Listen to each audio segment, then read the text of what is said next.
هلا. ايوه.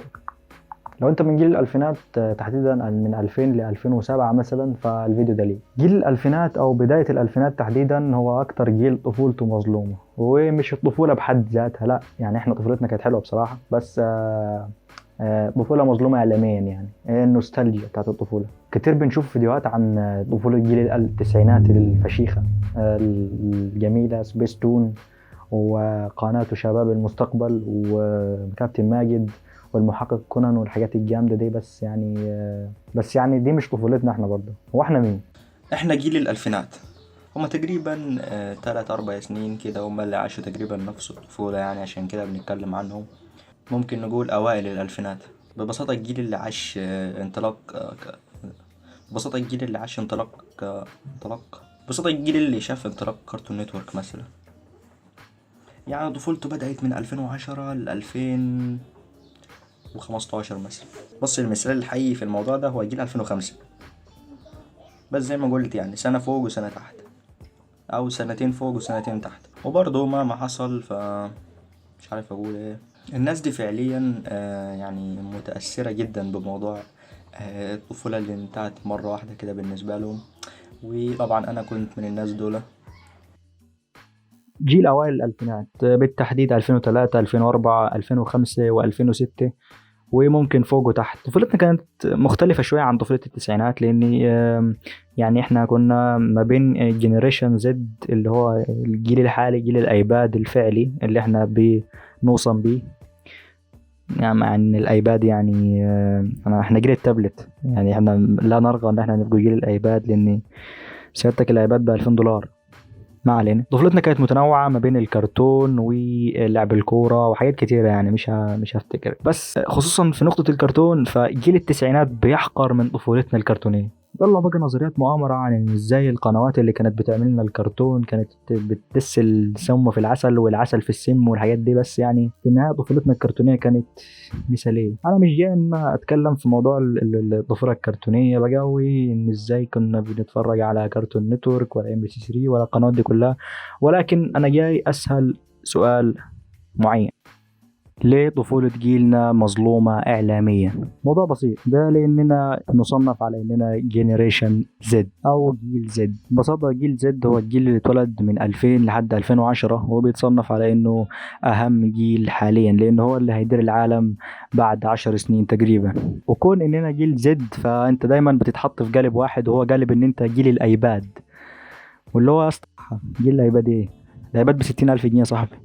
فعليا لحظة كتابة السكريبت الأيباد كان ب60,000، حاليا الأيباد ممكن يكون وصل 100,000. اعذروني على هذه الغلطة. وأظن اللي صنفونا التصنيف ده برضو كان عندهم حق شوية، يعني وده لأن جينيريشن زد هو الجيل الوحيد اللي طلع على الثورة التقنية. يعني هو حتى ما شاهدش بدايتها، لا هو طلع لقي ان التكنولوجيا متوفرة في كل مكان، الموبايلات التابلتس الايباد برضو، يعني طبعا كلمة ايباد ما علينا. الثورة التقنية موجودة في كل مكان، وحياته بقت أسهل بكثير من الأجيال اللي فاتت. ولأني من الجيل ده فأكيد عديت باحتكاكات كثيرة مع الحاجات اللي كونت طفولتنا، من مدرسة لنت. وطبعا لأني من مواليد 2005، فتقريبا طفولتي كانت في 2010. فيعني وقتها برضو النت ما كانش بالسهولة الحالية يعني. ممكن طفولتنا مش هي الطفولة الواو، يعني زي طفولة جيل التسعينات مثلا اللي كان عندهم سبيستون، واللي هي دي كانت حياتهم حرفيا. بس برضو احنا كان عندنا سبيستون بتاعتنا، كارتون نتورك بالعربي. يوم 10 أكتوبر 2010، وللمصادفة الرقم هو عبارة عن 10/10/2010، فانطلقت بس قناة كارتون نتورك بالعربي. واللي انطلق معها دبلجة مسلسلات كتيرة جدا زي جامبول، وقت المغامرة، شاودر، وغيرهم كتير جدا من المسلسلات اللي صنعت طفولة جيل الألفينات. جيل كامل اتربى على البرامج اللي لسه ما ذكرناها واتعلق بيها جدا. بعيدا عن الكرتون، فاحنا شاهدنا انطلاق بلاي ستيشن 2، واحد من افضل منصات الالعاب في التاريخ. وشاهدنا برضو اطلاق العاب كتيره جدا زي جاتا 3 و4 وجاتا سان اندرياس، والالعاب دي كنا بنقضي عليها يعني ساعات طويله جدا من اليوم. حاجات كتيره جدا الواحد فضل متعلق بيها الى الان. يعني انت لو بتقلب على الفيس مثلا هتلاقي ان في حاجات جروبات كاملة معمولة لعشاق أحد البرامج اللي كنا بنتفرج عليها احنا وصغيرين. يعني الناس دي لسه عالقة في يعني انت متخيل، يعني الناس لسه عالقة في وقت معين من طفولتها لسه مش عارفة تطلع منه. في فترة من الفترات يعني كان في حادثة كده بالنسبة لي شهيرة جدا في تاريخي الدراسي. كنت في تانية ثانوي، وكنت في ليلة امتحان اللغة العربية. يعني عمري ما انسى الموضوع ده. فيعني رحت كنت مطبق على بنتي بس والله يعني وفي الآخر جبت جيد جدا يعني في الامتحان. فدي من الحوادث الغريبة يعني اللي حصلت لي مع موضوع الكرتون ده. وبعدين رجعت يعني فاكر في الفترة دي أنا رجعت اتفرجت على الأربع مواسم بتوع بنتين كلهم، وده بسبب النوستالجيا. يعني النوستالجيا دي حاجة لما تقود الواحد بتوقف له حياته حرفيا. يعني انت بتوقف كل حياتك وبتعتمد بس ان انت محتاج تهدى شوية، ومحتاج ان انت ترجع تبص على زمان كان عامل ازاي، او تستنبط منه بعض الحاجات. فيعني الناس دي مش مجانين، الناس دي بس هي عندها شوية نوستالجيا، وفي الأغلب مش بيطولوا. يعني هو مش هيبقى واحد مكرس حياته كلها إنه يرجع للماضي بتاعه، لأن فعلا الماضي كل ماله بيبعد واللي من سنة بقي ماضي تمام، ودلوقتي هيبقى ماضي. ففعليا يعني النوستالجيا دي ما هي إلا حادثة بسيطة تمام، حادثة يعني ما بتاخدش وقت.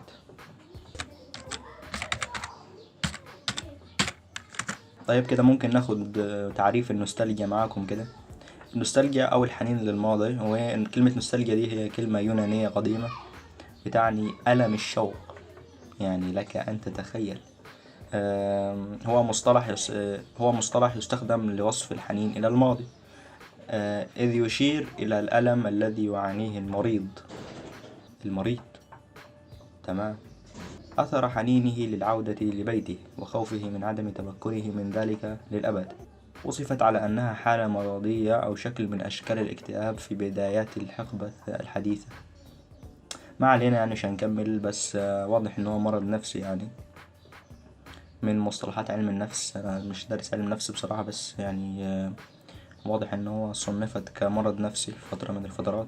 ده كل اللي كنت عايز إن أنا أقوله في موضوع النوستالجيا، ودي كانت دردشة سريعة.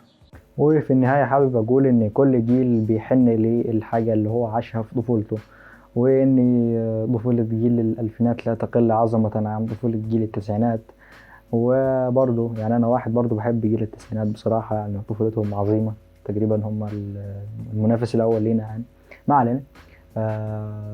بس كل واحد بقى بيحن للحاجات اللي هو عاشها وهو طفل، لأن الحنين للماضي من صفات الإنسان. وفي النهاية تحية لأحلى جيل في العالم، جيل الألفينات. وإلى هنا سيداتي سادتي تنتهي سهرتنا لهذه الليلة. نتمنى لكم جميعا نوما هانئا وتصبحوا على خير.